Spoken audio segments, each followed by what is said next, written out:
What's up guys? It's Denji Aiko here. At sa video ito pag-uusapan natin kung paano ba maging tunay na lalaki. In other words, how to lose your virginity. Pero una sa lahat, tanong nyo siguro, kailan ba yung tamang panahon? Sagot, kung ready ka na.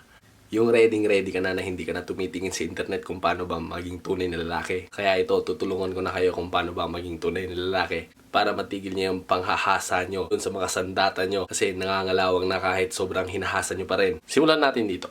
Una sa lahat, manap ka ng babae. Babae. Yung maswerteng babae. Pinakamaswerteng babae. Sa totoo lang, ito yung magiging pinakamalas na babae kasi nga mararanasan nyo yung sandata nyong hindi pa nahahasa. Kung sabihin natin isa kang mandirigma tapos may isa kang sandata, may isa kang espada na hindi mo pa nahihiwa sa kahit na anong tao. Ayun, yun na yun. Yung hindi mo pa napapatugo. Wala ka pang napapatugo.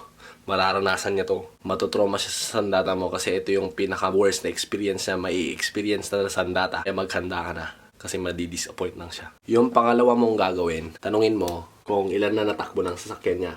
In other words, ilan na yung mileage niya. Mileage. Yung mileage ng poke niya. Kasi parang sasakyan lang din yan. Dapat tanungin mo kung sino-sino na yung mga nakasakay, kung sino-sino na yung mga nakaranas, kung may mga sira na ba o kung may mga kalawang na. Kasi hindi ka naman papasok sa sasakyan na makalawang o gusto mong ipasok ba yung sandata mo sa maputik tapos ilalabas mo napakaputik na hindi na matanggal at makatikate. Gusto mo ba yan? Kaya dapat mong tanungin yung mileage. At pagkatapos mong makahanap ng isang maswerteng babae, makakatikim ng iyong espada, may dalawa kang pagpipilian pagkatapos nito. Pwede mong sabihin yung totoo o kaya pwede ka ring magsinungaling. Kapag sinabi mo yung totoo, iisipin niya isa kang talunan. At baka hindi na siya magpakita sa'yo. On the other side, kung sinabi mo yung totoo, iisipin niya malinis ka, inosente kang tao. Wala ka pang napapasukang mga kubeta. Ay, kubeta. Anong English ng ano ba? Cave? Ay, Tagalog? Na? Cave? Cave? Oo.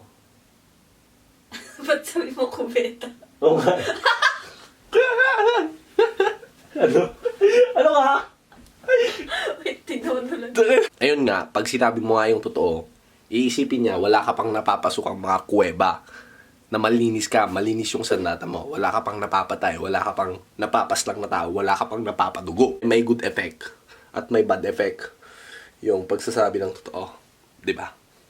Pero, pag nagsinungaling ka, gago ka, iisipin niya isa kang bihasa na marami ka nang napasukang kuweba, na isa kang mandirigma, isa kang magiting na mandirigma. Marami ka nang napaslang gamit ng sandata mo, gamit ng espada mo. Marami ka nang pinadugo. Isipin na lang natin na parang sinabi mo porn star ka. Iisipin niyang matagal ka talaga at magaling ka. Pero yun lang kasi, pag sinungaling ka sa kanya, isang matinding pressure to sa'yo. Pressure, bro. Pressure. Kasi iisipin niya marami ka nang napasukan. Once na sinabi mo sa isang babae na hindi ka na virgin, iisipin na nilang marami ka nang talagang natirang mga babae. Kahit na ano pang sabihin mo, pag sinabi mong hindi ka na virgin, isipin nila marami ka nang natira. Kaya nasa sa'yo ang desisyon kung magsasabi ka ng kasinungalingan o magsasabi ka ng totoo. At pag natapos mo nang makahanap ng maswerteng babae at nakapagpili ka sa dalawa kung sasabihin mo yung totoo o magsisinungaling ka, ito na ang panahon para maghanda ka. Una sa lahat na gagawin mo, linis ka. Maglinis ka ng katawan. Balbalin mo lahat. Linisin mo. I-sunrocks mo para pumuti. Basta kahit anong gawin mo, linisan mo.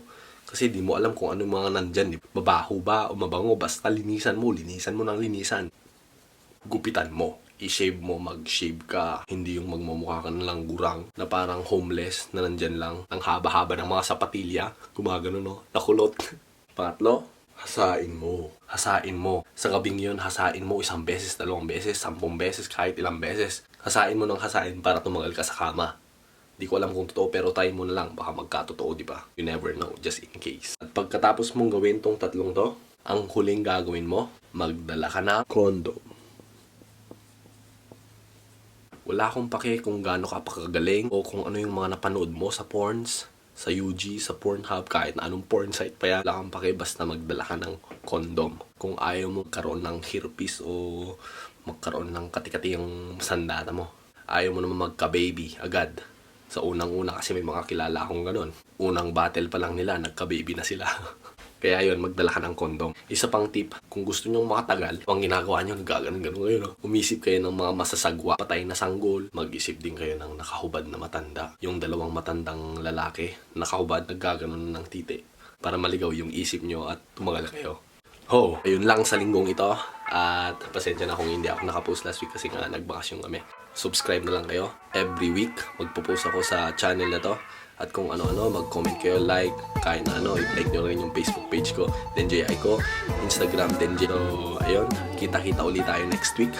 Dito lang sa Denial Denjay TV at mag-subscribe. Alright, later guys. Babush! But I love you.